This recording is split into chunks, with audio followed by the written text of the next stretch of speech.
Have you ever felt? Are you listening? Damn.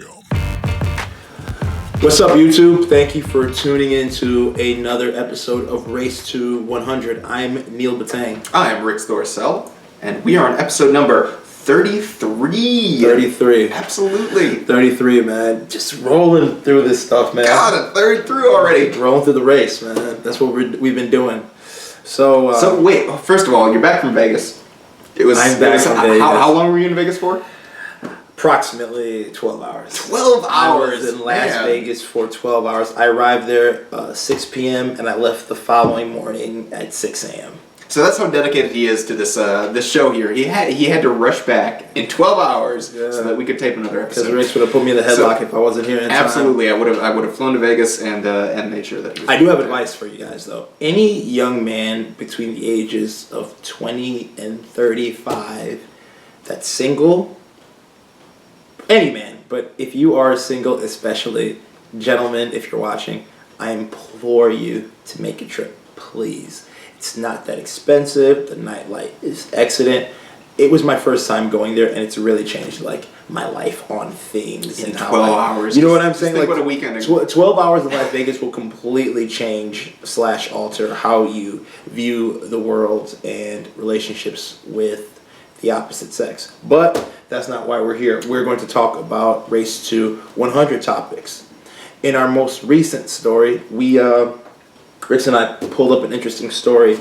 A Bronx man is being charged with manslaughter for killing another man that attempted to rape his wife. So the backstory behind this is that a man was out and about, and while he was out of his Bronx apartment home running some errands in New York City. His wife was being attacked by a rapist. A guy forced himself into their home. He proceeded to rip her clothes off and tried to violate her. She was able to get a hold of her cell phone while all of this crazy stuff was happening, and she called him just in time enough for her husband to hear what was happening. He rushes home, finds the guy trying to take advantage of his wife. The guy scurries away. The angry husband gets a hold of the guy and proceeds to whoop him with a tire iron. That's what the report said. Yes. And he literally beat this man to death. And because he killed him, he's facing a manslaughter charge, which has actually been reduced, I believe, as to an assault charge. But he still could face time and may even pay a fine. And that is the most effed up thing I've seen on the internet of recent. So where do you come down on this?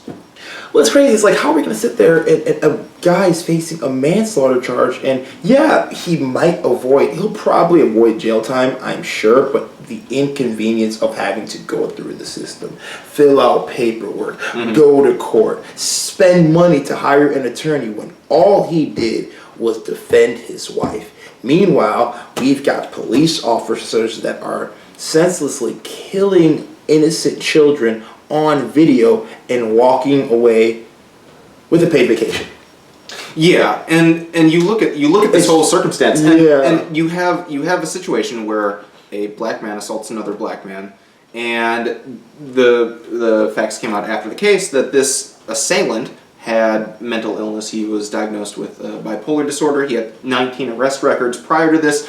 He had a lot of issues, and those were things that were untreated for him for all of his life. None of the news sources said that. They mentioned his time throughout the system. Yeah, it was not a well-reported arrest records. But no one mentioned Fox News, some news station in San Francisco, etc. Only one website, blackstar.com. So an urban website was the only one that mentioned he had some sort of a mental illness. And that to me is the crazy part about it is, again, if that would have been a white perpetrator, would they have been I think would they have been more? Would they have been prone to reporting the mental illness factor?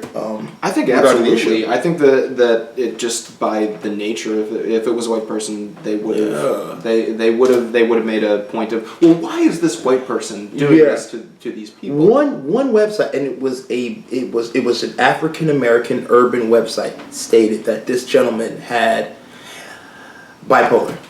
And bipolar disorder. That's been one of those things that in the black community, as far as I understand it, that is not often talked about. And maybe you can speak a little bit. Mental illness? Mental illness is one of those things where there's a resistance to, there's a disconnect, I feel like, between the psychiatrist industry, which is absorbed into a lot of the white community, and then the black community, where there's a lot of mental illness, which I think ultimately contributes to a lot of these issues when it comes to assault, violence, that sort of thing, that are undiagnosed. And is the black community just resistant to the examination of these psychological issues? It's, I guess, kind of, you've told me this before, and we've spoken about this, Rix and I, not on camera, but we'll probably do something like that, like this relatively soon, later on this season, where, unfortunately, the black community, in general, collectively, is reluctant to examine the problems and issues surrounding mental health. Yeah. They kind of go... Why is that, though? Do you have a sense of... have you ever visited a psychiatrist or psychologist? Some people say I should. I have friends who are school counselors and have backgrounds in psychology, and they are diagnosing. They tell you you need to get your head shrunk. I need to get my head shrunk and get my hair cut and just not act some type of way every so often. But I think, Rix, it's you know what, Rix? I think this is what it is, and I'm trying to say this without showing a lack of empathy, but I really think that we associate ourselves, as black people, Africans, black Americans, our mental strength is part of our identity. Mm-hmm. It is the foundation of who we are. You are told growing up, from the moment you can understand something, you must be mentally strong.